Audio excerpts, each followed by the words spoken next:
Hello guys. Yeah, to complement a router on a stick that I just discussed with you, this is another scenario where we can actually set up default routing. To do this, don't forget, if you have a topology, if you are given a topology like this, the first thing you want to do, you can see that everything is red now, meaning that there's no communication here. Okay, let's quickly go to this router 1 interface so that we can check if as you can see, there's no IP address on the router.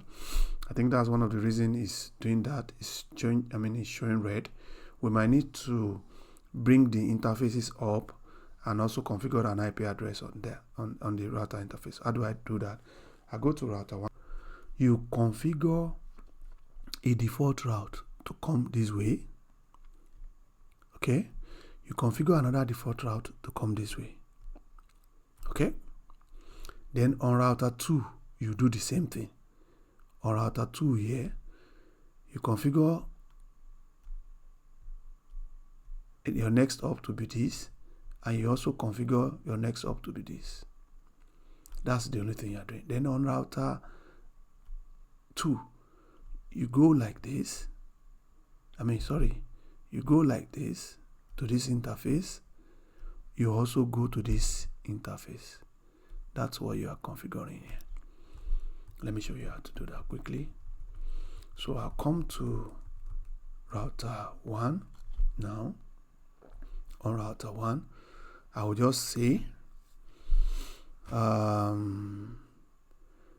meanwhile, let me activate all the ports. That's all turned green. But let's send traffic from here, from PC1 to PC3. Does it go? No, it failed because it does not have routing information. It doesn't understand how to move from this network to this network. So this is what I'm going to do now. I go to router 1.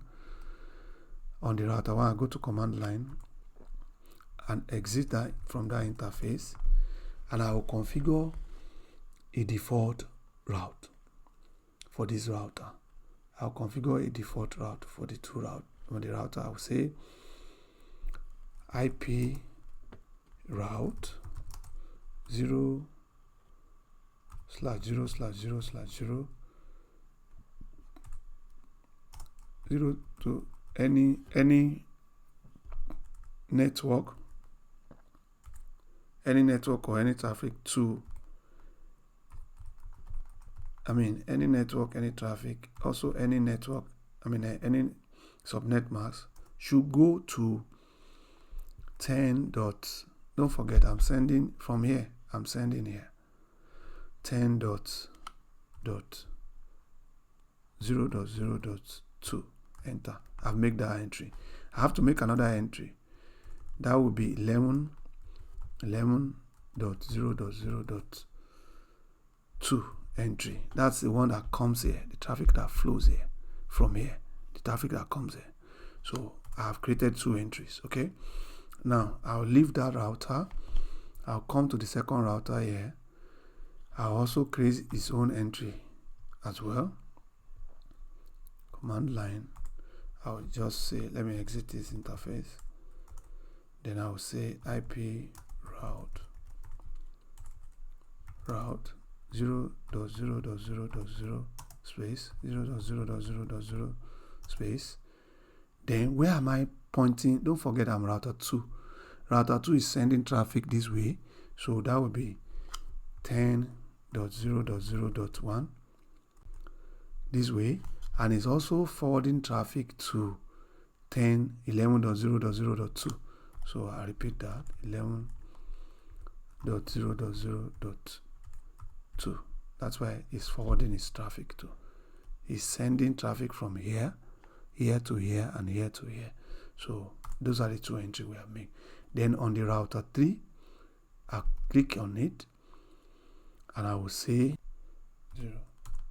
Okay, I think we're done with those configurations. If you look at this, we should have 2 entries there. Okay, good. We have 2 entries there. If you look at this, we should have 2 entries too. Good. Here we have how many entries? 2 entries there. So let's see what this guy does. Let's see if our traffic can flow.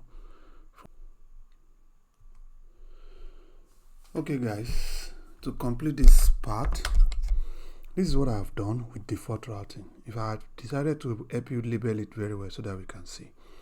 If you are given topology like this, especially in practical class or practical exam, you need to examine what have been configured. How do you examine that?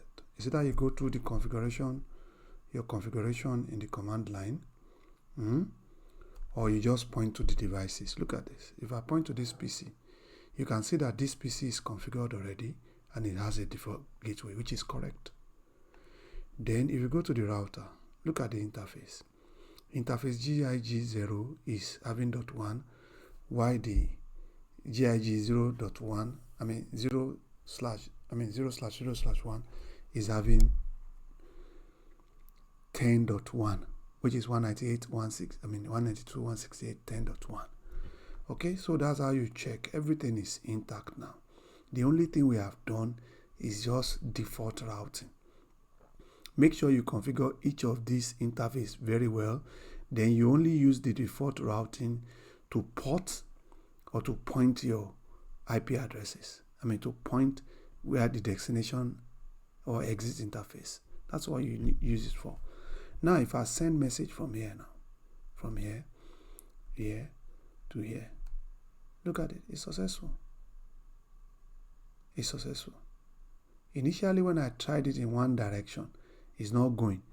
When you are pinging at times, if you ping in one direction, if it not go, try the second direction if it goes. Because these guys might need to learn, the routing information. They need to put the routing information in their routing table. Thank you very much. I wish you best of luck, guys. But that's how you do your default routing. Pay attention to this video. It will be useful for you. Thank you very much and bye for now.